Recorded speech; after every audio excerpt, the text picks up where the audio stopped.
इस वक्त की बड़ी खबर पाकिस्तान से। पाकिस्तान को बलूचिस्तान में बड़ा झटका लगा है। खुशदार जिले पर बीएलए ने कब्जे करने का दावा किया है। खुशदार की कई तहसीलों पर बीएलए ने कब्जा कर लिया है। कई थानों और सरकारी इमारतों पर यह कब्जा कर लिया गया है। कई सैन्य ठिकानों पर बीएलए ने हमले किए हैं।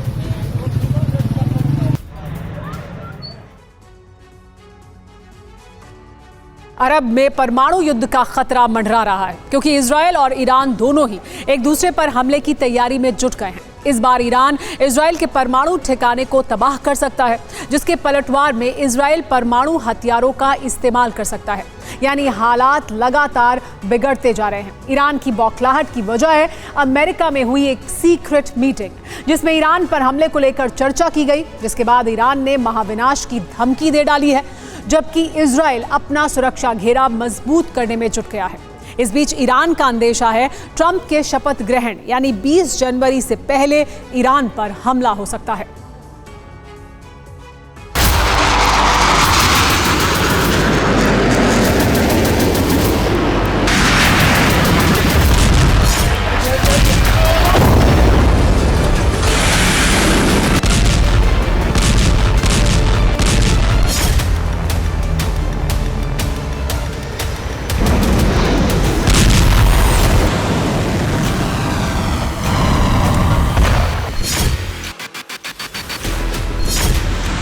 अब होगा महायुद्ध।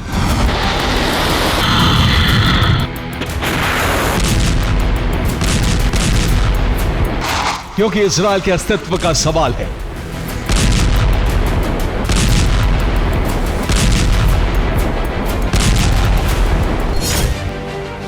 ट्रंप के ऐलान के बाद से बेंजामिन नेतन्याहू ने एक विध्वंसक प्लान बनाया है, जिसके तहत वो उन तमाम दुश्मनों का खात्मा करेंगे जो इजरायल के लिए संकट बन चुके हैं।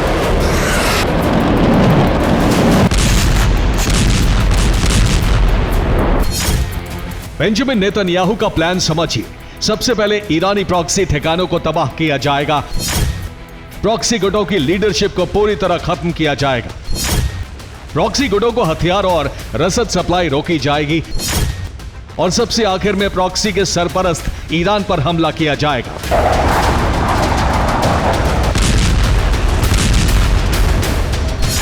लेकिन इजरायल के सामने सबसे बड़ा चैलेंज है कि वो अरब में बने नए गठबंधन को कैसे रोके, क्योंकि ईरान की मदद के लिए चीन और रूस साथ आ गए हैं। ऐसे में इजरायल एक ऐसे विकल्प पर काम कर रहा है जिसमें ईरान की एटमी शक्ति को ही मिटा दिया जाए।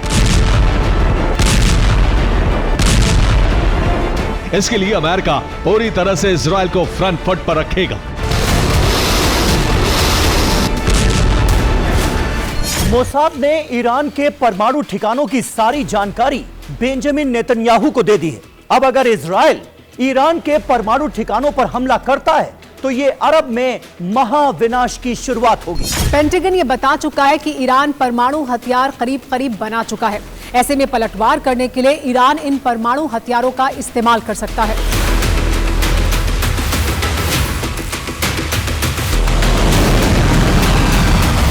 ईरान ने अपनी शक्ति दिखाकर पश्चिमी देशों को धमकी दी है। एक तरफ ईरानी सेना ने दक्षिण ईरान में युद्धाभ्यास शुरू कर दिया है। यह ठीक न्यूक्लियर ठिकाने फोर्दो और नतांज के पास किया जा रहा है। ईरान यह बताना चाहता है कि वो अपने न्यूक्लियर ठिकानों की रक्षा के लिए पूरी तरह तैयार है।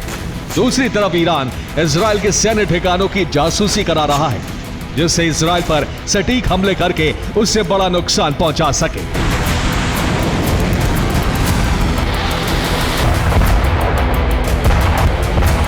दरअसल ईरान इस कोशिश में है कि इजरायल के हमले से पहले ही इजरायल में तबाही मचा दे।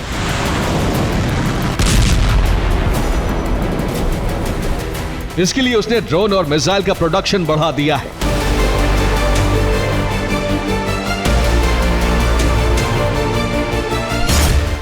ईरान ने नया रडार सिस्टम तैयार किया है। ईरान ने अंडरग्राउंड मिसाइल सेंटर बना लिया है। भूमध्य सागर में 2 नए फ्लोटिंग बेस यानी वॉरशिप उतारे हैं। साथ ही जल थल नभ में युद्धाभ्यास किया जा रहा है।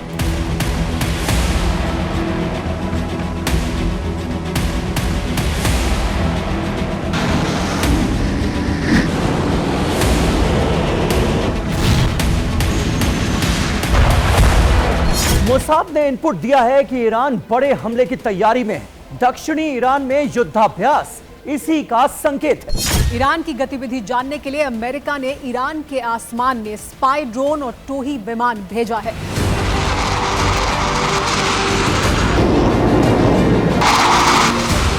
ईरान ने दावा किया है कि अमेरिका उसके परमाणु ठिकानों पर हमला कराना चाहता है, इसलिए जासूसी करा रहा है। हो सकता है बाइडेन राष्ट्रपति पद छोड़ने से पहले ईरान पर हमला कर दे, यानी यह हमला 20 जनवरी से पहले कभी भी हो सकता है। इस बीच ईरान के विदेश मंत्रालय ने दावा किया है कि अमेरिकी प्रेसिडेंट जो बाइडेन ने अपने सुरक्षा सलाहकार जेक सलीवन के साथ ईरान को लेकर मीटिंग की थी, जिसमें ईरान के परमाणु ठिकानों पर भी बात हुई थी।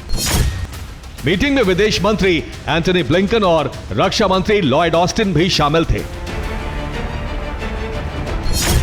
ईरान का कहना है कि 3 दिन पहले इस मीटिंग में ईरान पर हमले की योजना बनाई गई, जिसके बाद ईरान की तरफ से बयान आया है। ईरान के परमाणु संयंत्रों पर हमला करने के लिए अमेरिका की साजिश सामने आ चुकी है। यह अंतर्राष्ट्रीय नियमों, संयुक्त राष्ट्र चार्टर का घोर उल्लंघन है। संयुक्त राष्ट्र सुरक्षा परिषद को इस मामले में हस्तक्षेप करना चाहिए। दरअसल ईरान को खतरा है कि अमेरिका इजरायल को फ्रंट फुट पर रखकर उसके परमाणु ठिकाने तबाह कर सकता है। वैसे भी पिछले 9 महीने से बेंजामिन नेतन्याहू परमाणु ठिकानों पर हमले की प्लानिंग कर रहे हैं। इसके लिए रेकी भी कराई जा चुकी है। अब स्पेशल ऑपरेशन कराकर कभी भी तबाही लाई जा सकती है, जिसमें पहला टारगेट फोर्दो एटमी ठिकाना हो सकता है, जहां ईरान ने S-300 लगाए हुए हैं। इजराइल वहां 2000 किलो या उससे ज्यादा के कई बम गिराकर अरब में विनाशक युद्ध की शुरुआत कर सकता है।